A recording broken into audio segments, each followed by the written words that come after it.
হয়তো প্রশ্নটার উত্তরটা আমাকে একটু ডিফারেন্টলি দেওয়া লাগবে। একটি হচ্ছে গিয়ে যে আমি যুবলীগের আইন সম্পাদক, আরেকটি হচ্ছে গিয়ে আমি সোশ্যালি কাজ করি, অথবা আপনি বলতে পারেন যে ব্যারিস্টার হিসেবে আমি ল নিয়ে কাজ করি। যে অপরাধে পদ হারালেন ব্যারিস্টার সুমন, এ নিয়ে বিস্তারিত জানতে ভিডিওটি সম্পূর্ণ দেখতে থাকুন। ওসির স্লোগানের সমালোচনা করায় ব্যারিস্টার সুমনকে যুবলীগ থেকে অব্যাহতি।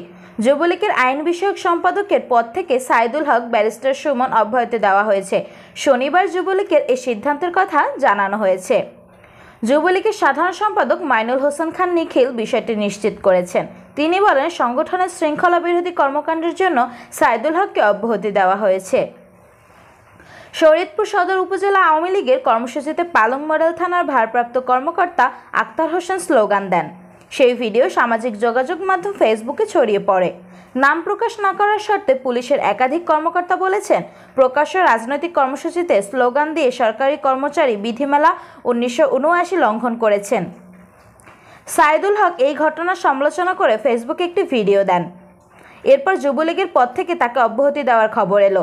একজন অফিসার ইনচার্জে প্রকাশ্য অনুষ্ঠানে জয় বাংলা স্লোগান দেওয়া নিয়ে ফেসবুক লাইভ করে বিতর্কে আসেন সুমন।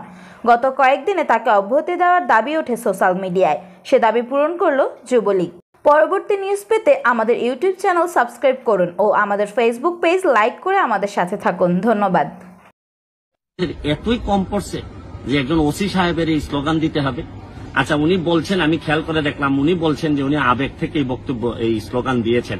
তা আমার কথা হচ্ছে যে আপনি যখন সরকারের দায়িত্বে থাকবেন বা আপনি যখন রাষ্ট্র পরিচালনার দায়িত্বে থাকবেন, তখন দায়িত্বপ্রাপ্ত কর্মকর্তা হিসেবে আপনি আবেগ দেখানোর সাথে সাথে কিন্তু আপনার বিরুদ্ধে পানিশমেন্ট নিয়ে আসা দরকার। হয়তো প্রশ্নটার উত্তরটা আমাকে একটু ডিফারেন্টলি দেওয়া লাগবে। একটি হচ্ছে গিয়ে যে আমি যুবলীগের আইন সম্পাদক, আরেকটি হচ্ছে গিয়ে আমি সোশ্যালি কাজ করি, অথবা আপনি বলতে পারেন যে ব্যারিস্টার হিসেবে আমি ল নিয়ে কাজ করি।